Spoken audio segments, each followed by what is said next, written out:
Soyez les bienvenus si vous nous rejoignez sur Medi 1 TV Afrique. Votre édition d'information, c'est maintenant. Et voici les titres qui font l'actualité. Le Premier ministre français est en visite au Maroc. Au programme de ce jeudi, le Forum économique maroco-français. Édouard Philippe co-présidera la rencontre aux côtés du chef du gouvernement marocain, Saad Eddine El Othmani. La COP23 qui se déroule actuellement à Bonn en Allemagne est entrée hier dans sa phase politique avec la venue d'une trentaine de chefs d'État et de gouvernement. Tous les détails dans cette édition. Et le Niger accueille depuis hier la 4e réunion du comité de pilotage du projet Paludisme et maladies tropicales négligées. Une importante rencontre pour évaluer les progrès enregistrés dans les 3 pays membres que sont le Mali, le Niger et le Burkina Faso. Soyez les bienvenus sur Medi 1 TV Afrique. Au chapitre diplomatique, le Premier ministre français est arrivé hier soir au Maroc. Il a été accueilli par le chef du gouvernement marocain.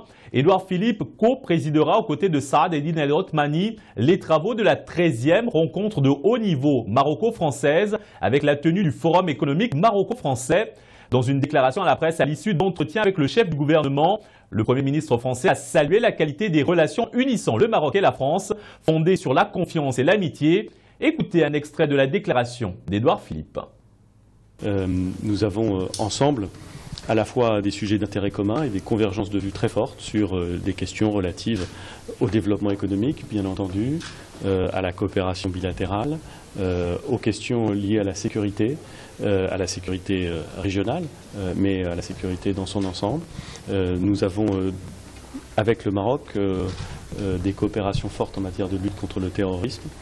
Bref, en matière de développement économique, je l'ai dit, en matière de développement universitaire, de coopération d'enseignement supérieur. Nos relations sont anciennes, je l'ai dit, elles sont riches, elles sont fondées sur la confiance et l'amitié. Elles ne sont pas simplement tournées vers le passé et construites sur une longue histoire, elles sont aussi animées par le désir d'avancer ensemble et de construire un futur de prospérité et de paix. Restons au cœur de cette coopération maroco-française. Rabat et Paris renforcent l'axe financier et celui du transport avec la signature mercredi à Rabat de 5 conventions portant sur le financement de l'extension des lignes du tramway de Rabat-Salé et Casablanca, le transport routier et la gestion des risques. Ces conventions ont été signées dans le cadre de la visite de travail au Maroc du Premier ministre français Édouard Philippe. Il s'agit notamment d'une convention de près de 40 millions d'euros et d'une convention de subvention de 400 000 euros signée entre la société de transport de Rabat-Salé et l'Agence française de développement pour le financement de l'extension de la ligne 2 du tramway de Rabat-Salé.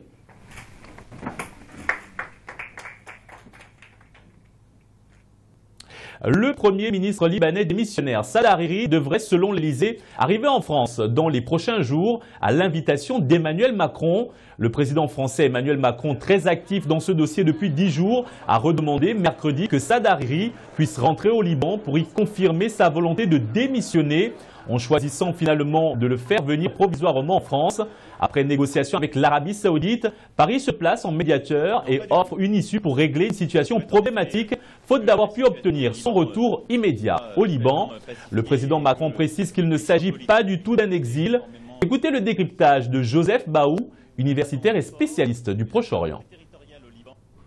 Le président Macron a une sorte d'envie d'exister sur beaucoup de dossiers, donc il essaie de positionner la France sur cette question libanaise, d'où l'envoi du ministre Drian. La question se tend de plus en plus entre l'Arabie Saoudite et le Liban, puisque le président libanais a fait une déclaration qui entame en fait une nouvelle escalade en disant le délai commence à courir, nous allons entamer une protestation dans les instances internationales. Donc dans ce sens, la médiation française, je pense, va rester symbolique. C'est une médiation qui vise à montrer que la France a à cœur l'intérêt du Liban et la stabilité du Liban, mais je ne pense pas que c'est cette médiation-là qui mettra fin à ce feuilleton qui commence à devenir un tout petit peu surréaliste concernant Saad Hariri en Arabie Saoudite.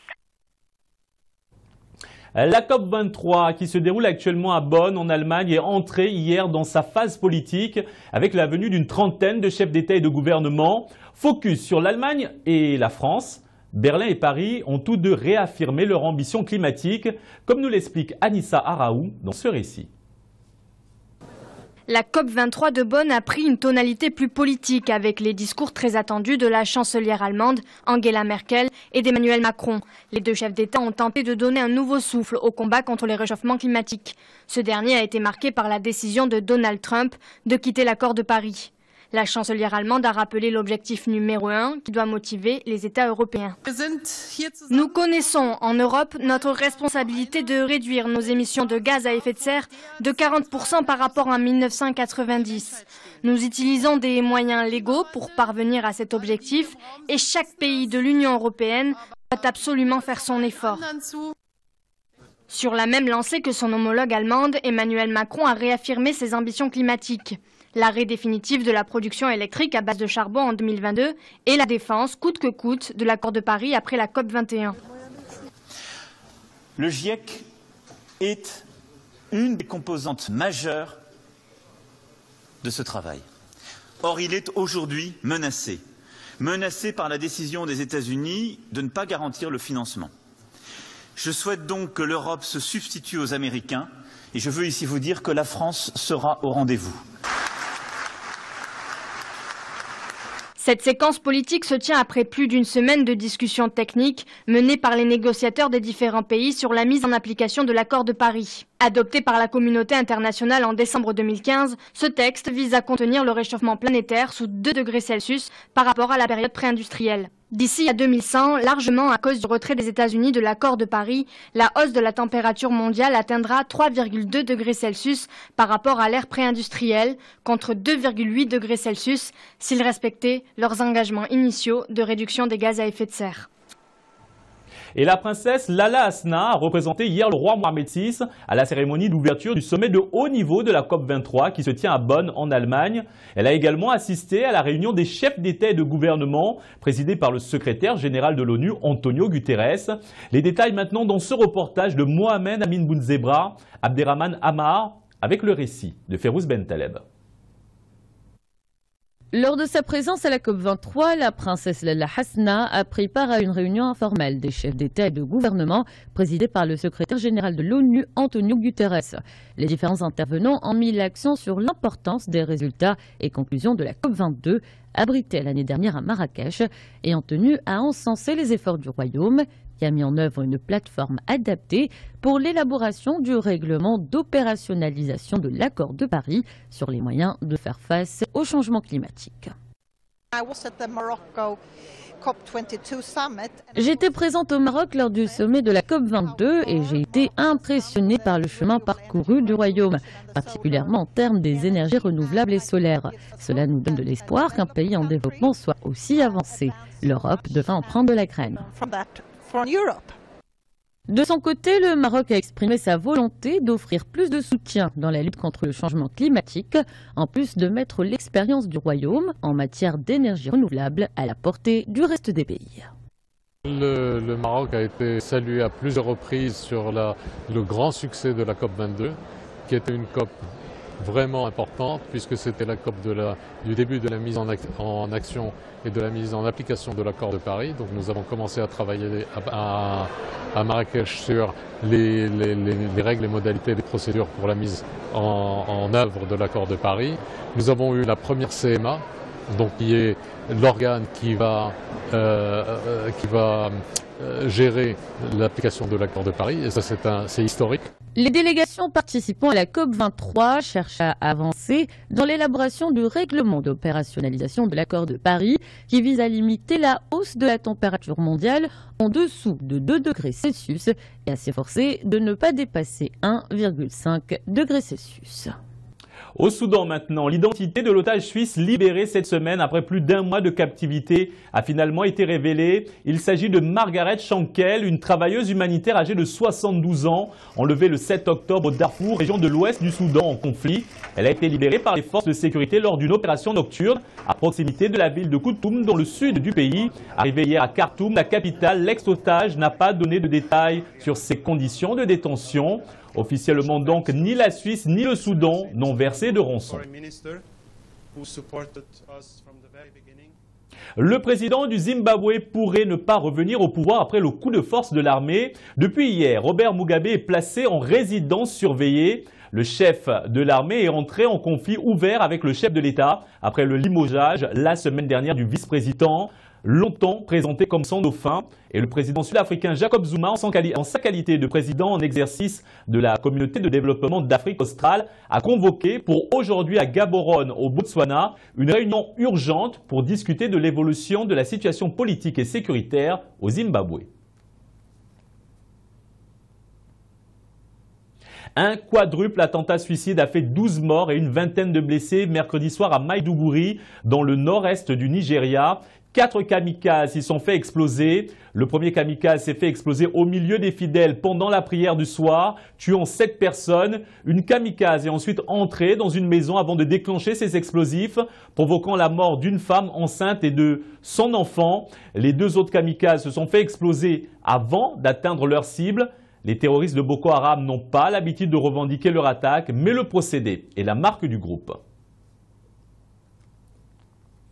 La 4e réunion du comité de pilotage du projet Paludisme et maladies tropicales négligées a débuté hier au Niger. Une importante rencontre pour évaluer les progrès enregistrés dans les 3 pays membres que sont le Mali, le Niger et le Burkina Faso. Les membres du comité réfléchiront également à des solutions communautaires dans le traitement et la prévention de ces maladies. Compte rendu, Jean-Djibril William. Mali, Burkina Faso et Niger, 3 pays réunis autour du front contre le paludisme et les maladies tropicales négligées. Les 2 groupes de maladies touchent chaque année des millions de personnes dans la zone du Sahel. Outre l'urgence sanitaire de leur éradication, il s'agit pour les États concernés d'un enjeu de développement. Le paludisme est la première maladie pour laquelle nos populations font des consultations aujourd'hui. Donc c'est la première maladie qui frappe les enfants de moins de 5 ans, les femmes enceintes qui sont des groupes cibles. Les maladies tropicales négligées sont invalidantes et peuvent être même de source de beaucoup d'incapacités pour les populations concernées. Donc si on adresse ces 2 fléaux, c'est des questions de développement qu'on adresse par ricochet. Cette 4e réunion a été l'occasion pour le comité de pilotage de faire le bilan 1 an après le lancement du projet. Un ensemble de mesures visant à accroître l'accès aux services de soins et de prévention dans la zone communautaire. Les premiers résultats sont assez concluants dans le sens de l'amélioration de l'état de santé de nos populations. Et nous pensons que pour les années qui restent à venir, ce projet va atteindre une vitesse de croisière qui va permettre de réduire conséquemment la morbidité et la morbidité liée au paludisme et aux maladies tropicales négligées dans notre pays. Le projet Paludisme et maladies tropicales négligées a été lancé en juillet 2016 avec pour objectif l'éradication de ces 2 fléaux dans la zone du Sahel. Ces 2 jours d'échange devront permettre aux spécialistes d'évaluer les progrès enregistrés dans les États membres, mais aussi de réfléchir à des mesures régionales harmonisées.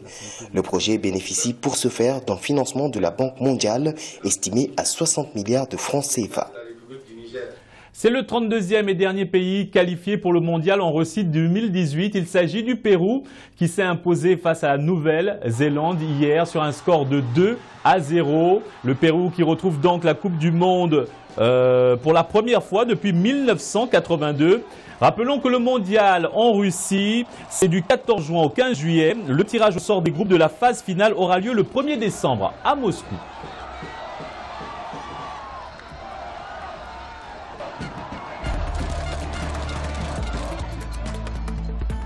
C'est tout pour cette édition d'information. Un autre journal vous attend dans quelques instants. Mais avant, retrouvez les revues de presse Monde et Afrique.